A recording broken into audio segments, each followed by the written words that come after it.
La Mira, gracias a la señal en vivo de Visión Noticias Perú. Hoy domingo de resurrección y resucitaron las encuestas. Vaya que nos trajeron más de una sorpresa, nos ha verdaderamente sorprendido y vamos a ver en imágenes los resultados del día de hoy, fresquitos, acaban de aparecer en circulación nacional. Dos diarios, el diario El Comercio y el diario La República, los presentamos juntos porque ambos mantienen información que tiene que ver con las elecciones y las encuestas, aunque cada uno de ellos trabaja con diferentes encuestadoras. En el caso del diario El Comercio, trabaja con la encuestadora Ipsos y nos muestra ese panel de resultados, esa recta final, apretadísima los dos, y esto también hay que decir, en eso coinciden. Pero Ipsos nos dice que quien va punteando las encuestas es el señor Johnny Lezcano de Acción Popular con 14.7%, seguido muy de cerca por el señor Hernando de Soto con 13.9%. Ahí nomás Verónica Mendoza de Juntos por el Perú con 12.4%.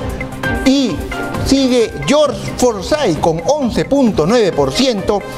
Y también ahí nomás pisándole los talones Keiko Sofía Fujimori de Fuerza Popular con 11.2%. Hasta ahí termina el pelotón del Comercio, aunque incluyen también al señor Rafael López Aliaga, pero ya bastante relegado con 8.2%. Esto es Ipsos Apoyo, publicado por el diario El Comercio. Vemos al lado el caso del diario La República, que es otra encuestadora en la cual se apoyan, y estamos hablando de IEP, y el resultado es bastante diferente. 9.8 empatados en el primer lugar, la señora Keiko Sofía Fujimori y Hernando de Soto. Un empate exacto, no un empate técnico, un empate exacto en el primer puesto. Segundo lugar para Rafael López Aliaga, que en el anterior la encuestadora Ipsos lo considera prácticamente fuera del pelotón. IEP lo pone segundo prácticamente, o bueno, tercero, con 8.4%. Luego viene Johnny Lezcano con 8.2%. Como vemos, el caso de Ipsos lo pone primero, en este caso IEP lo pone cuarto con 8.2%. La señora Verónica Mendoza con 7.3% y Pedro Castillo entra a este pelotón según IEP con 6.6%, superando incluso a George Forsyth, que cierra este pelotón ya prácticamente fuera del mismo con 5.7%. Lo más saltante de estas dos encuestas es que no se parecen en nada. Eso es lo más sorprendente. Hay que decir también las fichas técnicas. En el caso del Comercio hablamos de un simulacro de votación con cédula en mano, presencial y en una ánfora secreta. El caso de La República con IEP mantiene la metodología con llamadas telefónicas. Las diferencias, además, en ambos casos también los márgenes de error difieren muchísimo. Pues bien, vamos a entrar de lleno al análisis de estos cuadros con nuestros primeros invitados. Hablamos del señor Aníbal Quiroga, abogado constitucionalista y además analista político, y Eloy Marchán, director del diario, del portal de investigación El Foco, y le damos la más cordial bienvenida a ambos. Muy buenos días, están ustedes en La Mira. Buenos días, Ramón, ¿cómo está? Muy bien, Aníbal. Buenos días, Ramón. ¿Qué tal? Buenos días. Eloy, buenos días a ambos. Bueno, en lo personal, con bastante sorpresa por lo que hemos venido indicando, los resultados no se parecen en nada. Tengo información también de que CPI, que sale hoy en la tarde-noche con Latina, también tiene resultados que son completamente distintos a los que hemos visto a ambas encuestadoras. CPI no se parece a ninguna de las dos. Entonces, en estos casos tenemos prácticamente tres encuestadoras que dicen cosas completamente diferentes. Aníbal, tu primera reflexión al respecto. Bueno, yo creo que, digamos, si asumimos la encuesta que ha publicado hoy el Comercio de Ipsos como la más seria y la más probable, diría que hay un quíntuple empate técnico, ¿no? Porque si la diferencia es más o menos 5%, más o menos 3%, según sea la metodología que se utilice, pues está muy cerca de los resultados, teniendo en cuenta que además hay un bolsón de indecisos y de gente que todavía no señala si va a votar o no va a votar. O sea, hay un bolsón de indecisos y un bolsón de votos que se anuncian blancos y viciados. Por lo tanto, yo diría que el resultado está para cualquiera y que el que, digamos, tenga menos errores esta semana pasará a la segunda vuelta, y el que meta la pata y hierre esta semana pues se quedará fuera, porque los resultados están ahí muy cerca. Y yo creo que es digamos, significativo que Hernando de Soto haya pasado en la encuesta a Rafael López Aliaga, y que un probable duelo entre Hernando de Soto y Lezcano sea un tema, digamos, que estaría por definirse, ¿no? Creo que la candidatura de Lezcano se ha desinflado un poco, entre otras cosas por el boomerang que ha significado la propuesta desgraciada de pedir el Huáscar a Chile, que no ha hecho otra cosa más que recordar a su esposa chilena.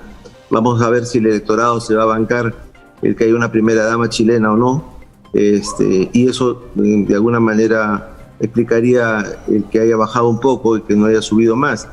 Pero en todo caso estaría por verse un duelo entre Lezcano de Soto, o Lezcano López Aliaga, o Lezcano Verónica Mendoza. Claro, en ese escenario, según la misma encuestadora Ipsos, Lezcano le ganaría a todos, excepto, también le ganaría, pero con un margen muy apretado, a el señor George Forsyth. Pero también hay que señalar que el caso de la señora Verónica Mendoza peleando el segundo puesto con Hernando de Soto, la deja prácticamente, deja las puertas abiertas. Es cierto, es un quíntuple empate. Pero ahí, Ramón, permíteme hacer una digresión. Dime. Yo creo que ahora estamos en el escenario de la primera vuelta. Preguntarse ahora una segunda vuelta es todavía prematuro, porque es verdad. Frente a una segunda vuelta la correlación de fuerzas se reordenan de manera harto diferente, ¿no? Claro. Al solo quedar dos candidatos, los que han quedado fuera se van a reacomodar. Entonces en este momento es como si habláramos en frío. ¿Qué pasaría si fuera una segunda vuelta? Claro. Pero ya en el escenario de segunda vuelta el reordenamiento de las fuerzas políticas es harto diferente. Sino es otra historia, cambia completamente, las estrategias cambian, y nadie, no necesariamente se podría asegurar que quien termina primero en la primera vuelta sea el ganador de la segunda. Incluso ya ha pasado lo contrario. Eloy, sorprende en esta encuesta de Ipsos que quede fuera del pelotón Rafael López Aliaga. ¿Cuál es tu percepción al respecto? Buenos días, Ramón. Buenos días, doctor Quiroga. Sí, yo coincido también con el doctor plenamente en que la segunda vuelta es otra historia, ¿no? Lo que podemos ahorita es conversar de los resultados o los posibles resultados de la primera vuelta. Y yo creo que si bien las encuestas tienen posiciones distintas, o sea, en el primer lugar hay otros personajes que no concuerdan, pero lo que sí podemos decir de las dos encuestas es que hay tendencias en que coinciden. Y una de las claras tendencias me parece que es el crecimiento de Hernando de Soto, ¿no? Si mañana serían las elecciones, Hernando de Soto estaría prácticamente ya en segunda vuelta. Otra coincidencia que hay en las dos encuestas de IEP y de Ipsos es la caída libre que está teniendo Johnny Lezcano y Rafael López Aliaga, cada uno en porcentajes distintos, pero los dos están cayendo, y hay que ver cuánto de eso afectará su pase a la segunda vuelta. Ahorita la segunda vuelta sería entre De Soto y Lezcano, pero Lezcano viene en caída de varios puntos. Es más, es la mayor caída de estas encuestas. Lo otro que me parece que es una coincidencia es que Keiko está creciendo, pero poquito. Claro.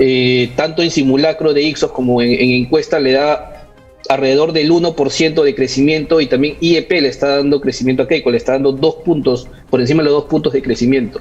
Claro. Lo otro, Rafael López Aliaga está prácticamente igual que, como decía, que Lezcano en caída libre, y ahí ya el duelo prácticamente parece ser de 5, ya no de 6 como era la semana pasada, porque George Forsyth ya estaría quedando fuera. Bueno, y el gran misterio es Verónica Mendoza, ¿no? Porque ahí sí las dos encuestas difieren por completo, ¿no? Mientras en IEP dicen que están cayendo, en Ipsos dice que está subiendo, ¿no? Ya, ahí quería detenerme, y esto se la traslado al doctor Quiroga.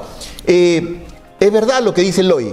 En una dice que Verónica sube, en el otro que cae. Pero ambas coinciden en que Pedro Castillo sube.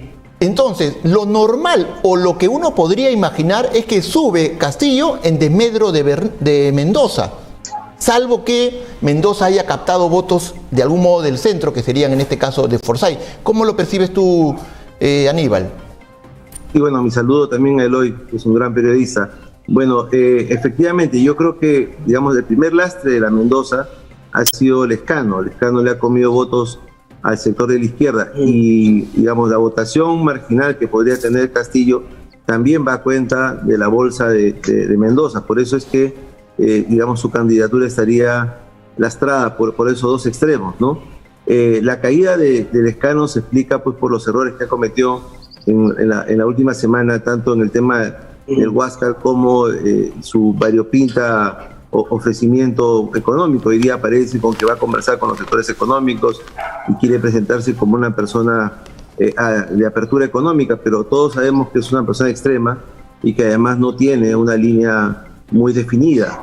Y como repito, el tema del Huáscar lo ha desnudado en la, digamos, inconsistencia de un tema tan sensible, no solo para la historia, sino también para la política internacional. En el caso de Rafael López de Aliaga también se ha despintado por los propios errores que ha cometido, tanto anunciando que no iba a ir al debate, luego yendo al debate y no haciendo una buena performance en el debate, ¿no?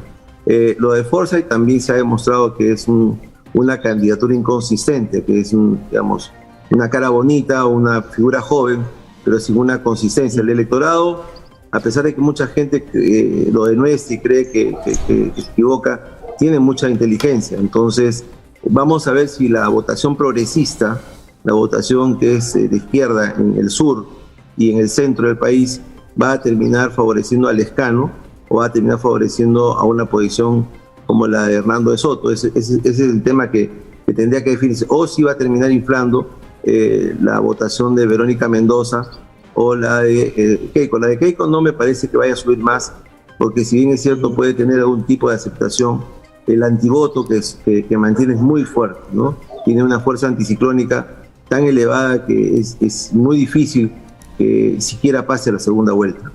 Ok, entonces tú le das ese techo. ¿Piensas que ya la señora Keiko Sofía Fujimori ha tocado un techo y que de pronto va a servir para que Hernando pueda ocupar esa posición? La pregunta en este caso sería, Eloy, ¿qué hizo de Soto para haber presentado este crecimiento y haber captado de todo algún porcentaje del voto de los indecisos?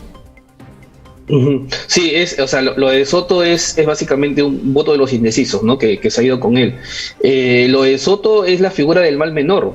Si vemos analicemos solamente hojas de vida de todos los candidatos, quien tiene mejor hoja de vida es Hernando de Soto, ¿no? Entonces eso es lo que ha terminado siendo un arrastre para conseguir votos dentro de los votos indecisos, ¿no? Como yo venía diciendo, lo que vemos ahorita en la foto es un país fraccionado. Un porcentaje que siempre tiende al populismo, que es el voto de Johnny Lescano. Está el núcleo duro de Keiko Fujimori, que vemos que está creciendo, pero como dice el doctor Quiroga, no sabemos, se ve difícil que pase la segunda vuelta, porque su crecimiento depende mucho de la caída de López Aliaga, que tiene un voto duro, y de Hernando de Soto.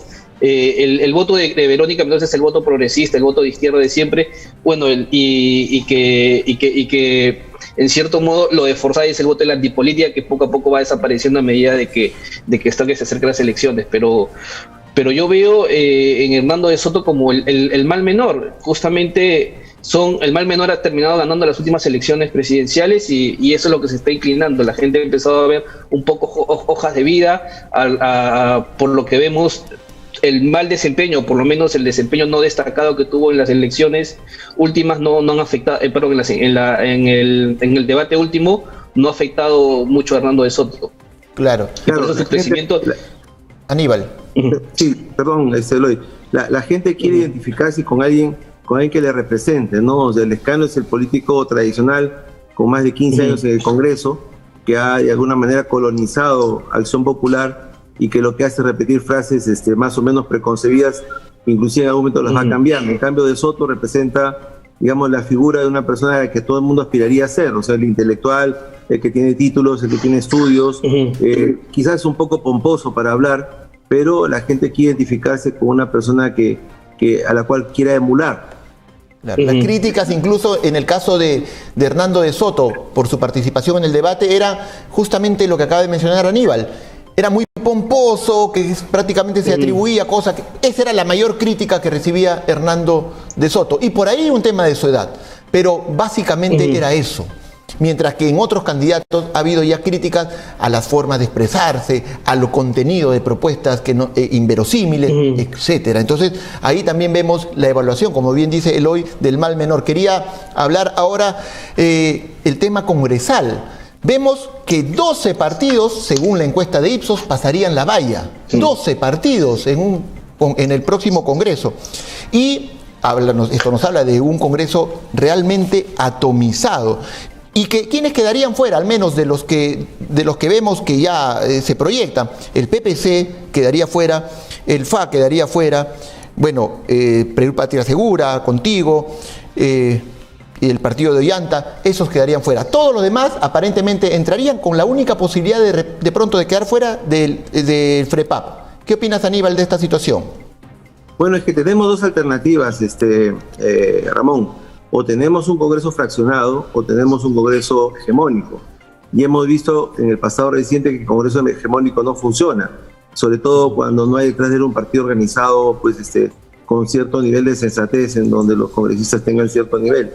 Y entonces vamos a ir a lo inevitable, que es un Congreso atomizado, y ahí se impone algo que hasta ahora no hemos podido hacer en la política nacional, que es un gran acuerdo nacional, un gran consenso nacional.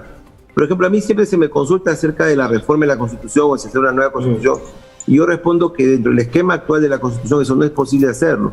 No se puede llamar una asamblea constituyente, no se puede reformar integralmente la Constitución porque no se lo permite. Sin embargo, si hubiese un gran acuerdo nacional, un gran acuerdo de punto fijo, un gran pacto de la Moncloa al estilo peruano, en donde todos los partidos políticos, sin excepción, se pusieran de acuerdo, sí podríamos ir, por ejemplo, a una nueva refundación nacional. Entonces, no me asusta el que haya un Congreso atomizado, me preocupa más un Congreso hegemónico, pero hay que hacer algo que hasta ahora no se ha hecho, y es que tenemos que aprender a consensuar y a buscar un acuerdo nacional de cosas básicas con las cuales salir adelante como país, como democracia, como economía. Para que eso ocurra, para que haya ese nivel de consenso, se requiere un liderazgo fuerte. Eso sin duda parte de ahí, ¿verdad? Eloy, ¿crees tú que, por ejemplo, de los que están peleando los primeros lugares, de lo que has dicho, los 5, que se pelean el pase a la segunda vuelta, podría existir ese liderazgo para lograr lo que menciona el doctor Quiroga? Otra vez aparece como el mal menor Hernando de Soto, ¿no? Porque si Rafael López Aliaga lo que va a ser una polarización extrema del país, según las propuestas que ha venido difundiendo, ¿no? Porque es un personaje que tiende poco al diálogo, ¿no? De Keiko Fujimori y Verónica Mendoza terminan también siendo un misterio porque no sabemos, o sea, la experiencia que tenemos de Keiko es los últimos 5 años, donde básicamente fue bastante obstruccionista con el gobierno de Kuczynski. Lescano es un político mañoso, con cierta maniobrabilidad. Quizás también él podría entablar un diálogo. Yo veo entre los 5 que están llegando a la recta final, Lescano y De Soto como las personalidades que podrían ciertamente entablar un diálogo que, como bien dice el doctor Quiroga, es lo mejor que podría haber para estos 5 años. El politólogo Alberto Vergara decía, por lo mínimo que se podría pedir para este quinquenio que se viene es no vacancia, no disolución del Congreso, por lo menos para que empiecen a funcionar las políticas públicas y el país empiece a enfocarse en las cosas que de verdad importan. Pero como se va la cosa, va a ser un Congreso realmente atomizado. En el mejor de los casos, Acción Popular, que sería, según la encuesta de Ipsos, la primera minoría tendría alrededor de 20 congresistas, ¿no? Claro. Ahora, yo creo que, digamos, sí, Ramón, si me permites, Lescano se presenta como un gran político segundón, ¿no? Yo creo que sería difícilmente un líder y él va a impulsar políticas absurdas para que lo llegue a la popularidad de un lado a otro, digamos al estilo de Vizcarra. En cambio de Soto, sí, yo creo que por su carácter, digamos, intelectual y su formación, tendría a consensuar o a concentrar un mayor liderazgo en sentido de lo que se requiere, de lo que requiere el país, y no buscando un tema personalista, ¿no? Ahora, según lo que menciona justamente esta misma encuesta de Ipsos, la segunda fuerza congresal sería Fuerza Popular, Es decir, Keiko, si bien no pasaría de pronto a una segunda vuelta, o de repente no ganaría las elecciones, tendría presencia en el Congreso de todas maneras. Habría que ver ahí cuál es realmente su grado de madurez respecto al anterior y ver si es que ella realmente aprendió la lección y asumió sus errores y en este caso entraría a ese camino del consenso, porque la presencia que tendría sería seguida de Juntos por el Perú, el partido de Verónica Mendoza, y ya sabemos que las agendas ahí son completamente opuestas. Aníbal. Bueno, entonces el país pues se enfrenta a un gran abismo, ¿no? Efectivamente, Keiko perdería la tercera elección y probablemente saldría de la figura o del escenario político y quedaría con una bancada importante que tendría que haber aprendido de lo que dicen, ella misma señalaba, han sido sus errores. Y lo mismo pasaría con el tema de Verónica Mendoza y su bancada, ¿no? Si pueden restañarse rápidamente las heridas y pensar en el país y no empezar a pensar en las elecciones de 2026 y trabajar sobre la base de esos personalismos. Ese es el reto que tendría el Congreso, y yo creo que si hemos aprendido del pasado reciente, efectivamente, no disoluciones, no personalismos, no obstruccionismo, y ir a lo que decía hace un rato. Para empezar, para la lucha de la pandemia y las vacunas que se ven tan lejanas, un gran acuerdo nacional de cosas básicas. Nadie le pide que renuncie a su ideología, ni que renuncie a sus creencias más importantes. Se le pide que se hagan consensos sobre mínimos vivibles, mínimos democráticos, aceptables por todos. Las prioridades en este caso sería el tema netamente pandemia. Al menos este año, eso sería prácticamente, no sé, el 80% de la agenda, seguida por reactivación económica. Pero para empezar, digamos, la ruta de la reactivación, se tiene que controlar el tema de la pandemia, y en este caso el tema de las vacunas ha recibido propuestas en los debates inverosímiles y que se han dicho para la tribuna, pero que no tiene ningún sustento. Eso es lo más preocupante en este momento. Eloy, ¿cómo lo ves? Sí, pues la primera, desde que se va a traer la patente de una de las vacunas para hacerla acá, desde que va a desarrollar la vacuna peruana, sí, pues la primera vuelta ha sido un aluvión de propuestas realmente que no tiene mucho sentido, pero lo que se debería apostar es en esta segunda vuelta, que se van a empezar a formar coaliciones. En base a los dos candidatos que pasen a la segunda vuelta, debería de ser un debate más programático, un debate más de ideas, un debate más de propuestas para tratar de... Y al menos esas dos coaliciones que se armen sirvan para que ojalá se mantengan en un Congreso atomizado y no empiecen a aparecer intereses particulares como hemos visto que está apareciendo en el actual Congreso, ¿no? Va a ser un Congreso muy parecido al actual con nuevos personajes, como por ejemplo, según la encuesta de Ipsos, el señor Pedro Castillo tendría una pequeña bancada, ¿no? Claro. Y así, entonces tendría una bancada, una pequeña bancada. Entonces, yo creo que la segunda vuelta debemos enfocarnos, los líderes de opinión, los periodistas, todo, en tratar de que los candidatos desarrollen y planteen propuestas para este gran mal que es el tema de la pandemia, que es el gran tema que debería de ser la mesa central del debate de esta segunda vuelta. Y ni tan pequeña, porque vemos que el lápiz de Perú Libre de Pedro Castillo estaría por encima incluso de Somos Perú, del Partido Morado, de Alianza para el Progreso, de Podemos Perú y del FREPAP.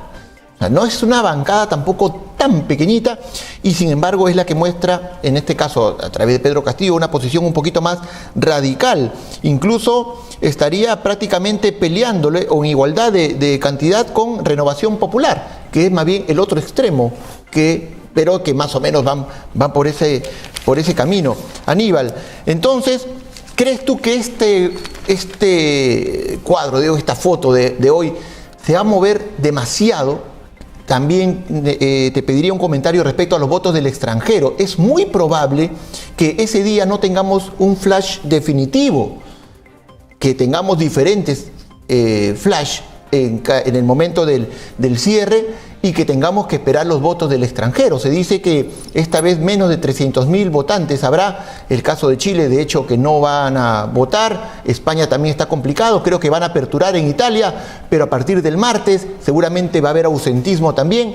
Prácticamente lo definiría Estados Unidos. ¿Cómo lo ves, Aníbal? Bueno, esa es una foto importante, pero hay que tener en cuenta que hay una semana decisiva. ¿no? Y por lo tanto podría haber un vuelco que, digamos, deje de manera desdorosa a estas encuestas. Yo diría que es una aproximación a una semana y que durante una semana pueden pasar muchas cosas y el resultado puede ser muy diferente.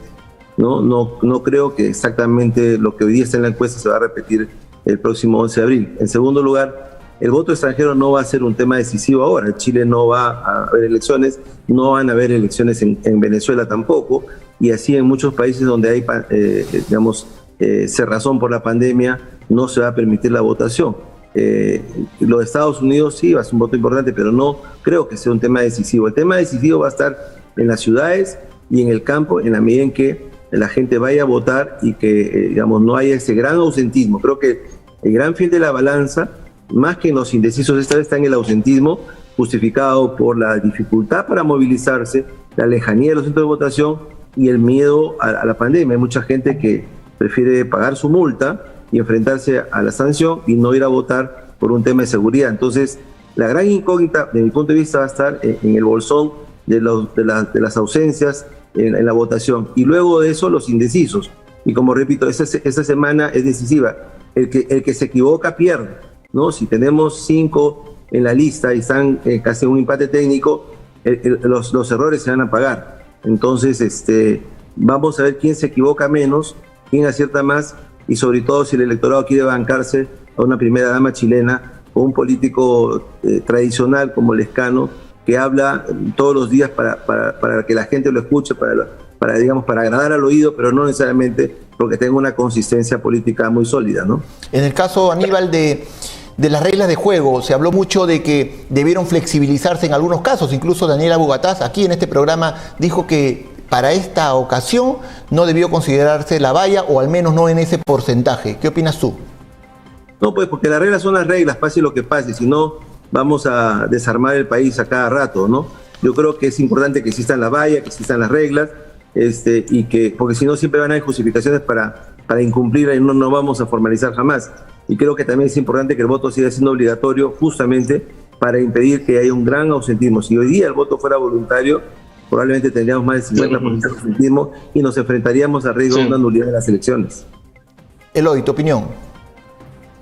Sí, yo también creo que coincido con el doctor que las reglas son las reglas. Esa propuesta de Daniela Bugatás un poco descabellada, ¿no? Y además a última hora, cómo tendría que haber una reforma constitucional de último minuto y creo que no.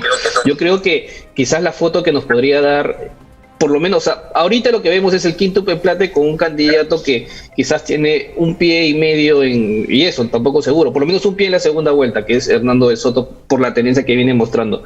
Alrededor del miércoles o del día viernes, normalmente, como suele pasar en el Perú, se filtran encuestas privadas, ¿no? Que las mismas Ipsos, CPI e IEP la suelen divulgar. Yo creo que quizás por ahí nos podría decir cómo se va cerrando, porque al final esta tendencia, ya hasta la semana pasada eran 6 candidatos que estaban en la recta final, ahora son 5 quizás para la encuesta del día jueves o del día viernes, que se divulgue de manera subterránea, ya el debate queda en 4, ¿no? En 4 o en 3, y más o menos por ahí podemos ver. Pero yo coincido contigo, Ramón, en el aspecto cuando dice de que va a ser una segunda vuelta que no se van a saber quizás los finalistas de hasta 1 o 2 semanas, porque muchos de los votos se van a debatir o se van a pelear en mesa y van a terminar yendo al Jurado Nacional de Elecciones para su debate y al definir de quién o no es ese puntaje, esa mesa, ¿no? Aníbal, con esta nos despedimos. Entendemos que queda una semana y que muchas cosas pueden pasar porque están muy apretaditos, demasiado apretados. Prácticamente el margen de error une a 5. Pero ¿qué podría pasar para que cambie y el voto de los indecisos vaya a una sola candidatura o escoja entre ellas? ¿Qué es lo que debería pasar o qué es lo que no debería pasar? Bueno, no debería pasar para ellos una metida de pata, ¿no? Un error garrafal que inmediatamente lo sindique, le ponga una X encima y no se la pueda quitar en una semana. ¿Y qué debería pasar para ganar? Bueno, seguir subiendo la imagen, dando una imagen democrática, de apertura, de liderazgo, ¿no es cierto? No de pomposería ni de, digamos, poses manías o superpuestas, sino de un verdadero liderazgo que convoque a las personas que todavía no han decidido su voto y que sientan una identificación con lo que quieren para el próximo presidente del Perú. Eso es lo que tendría que pasar. Digamos, estamos en los últimos 100 metros y va a depender del sprint que le ponga uno. Si algunos quieren quemar etapas, de repente no van a tener piernas para llegar y por ahí se van a tropezar con un obstáculo insalvable, y por ahí alguien va a encontrar un segundo aire y va a poder llegar con más facilidad a la segunda vuelta. Son 2 rounds que se dan en este caso, ¿no? Llegar a la segunda vuelta y luego a la segunda vuelta, que como ya dijimos y coincidimos con Eloy, es otra historia. Primero hay que ver los 2 primeros que van a llegar y después de eso se tendrá que recomponer las piezas. ¿Qué hacer para llegar? Pues no equivocarse en los últimos 100 metros y optimizar los recursos en esos últimos 100 metros de la mejor manera. Muy bien, Aníbal. Eloy, la última. Keiko no le ganaría a nadie en una eventual segunda vuelta. Sé que es otra historia, pero eso parece que es lo más probable que ocurra. ¿Crees tú que ella tenga posibilidades de llegar a esta instancia? A la segunda vuelta yo creo que cualquiera de los 5 podría llegar a la segunda vuelta. Yo creo que quizás por la tendencia Rafael López Aliaga en la próxima encuesta subterránea quizás podría quedar al margen y la cosa se dividiría en 4 candidatos, ¿no? Que serían Lescano, De Soto, Verónica y Keiko. Entonces yo creo que las posibilidades o los chances de que Keiko llegue a segunda vuelta están hasta ahora intactas. Están creciendo poquito a poquito, pero es un tema sólido. Lo de Verónica Mendoza me parece es la gran contradicción de estas encuestas. No sabemos en qué porcentaje está. Por ejemplo, en Ipsos la colocan mejor ubicada, ¿no? que IEP. La segunda vuelta definitivamente se va a reacomodar la cosa, porque por ejemplo pongamos un escenario en el cual pase Hernando de Soto con Keiko Fujimori, que tienen un planteamiento económico, se podría decir, de manera similar. Entonces el voto de la izquierda va a terminar, el bolsón Verónica, Pedro Castillo, ¿a quién se acomodará? No sabemos, ¿no? Por ejemplo, pongamos otro escenario, que pase Verónica con Keiko, que sería la polarización extrema, ¿no? Ahí sí se van a reacomodar otro, Hernando de Soto, o por ejemplo Johnny Lescano, ¿a quién apoyarán? Entonces, la segunda vuelta va a ser totalmente otra historia, otro cantar. Van a haber reacomodos, va a depender mucho de las 2 propuestas que pasen, que puede ser en estos momentos 2 con tendencia de derecha o puede ser 2 con tendencia de izquierda, y ahí nada está dicho, ¿no? Y va a depender básicamente de las alianzas que se empiecen a cocinar ya para la segunda vuelta. Muy bien, Eloy, muchas gracias por estar en este programa. Igualmente, Aníbal Quiroga, te agradecemos haber aceptado nuestra invitación y esperemos pues que esta semana abran las luces para ver un final, si no de fotografía, que al menos nos conduzca hacia un buen camino. Muchas gracias a los 2 por haber estado en La Mira. Muy bien. Vamos a ir a una brevísima pausa comercial y vamos a regresar con más de este análisis de las encuestas que nos han cambiado muchas cosas y nos ha hecho replantear al menos lo que veníamos observando. Veníamos pensando que las cosas iban claras por un lado, pero vemos que ahora la figura cambió completamente. Vamos a ir a una brevísima pausa comercial y regresamos. Estamos en La Mira.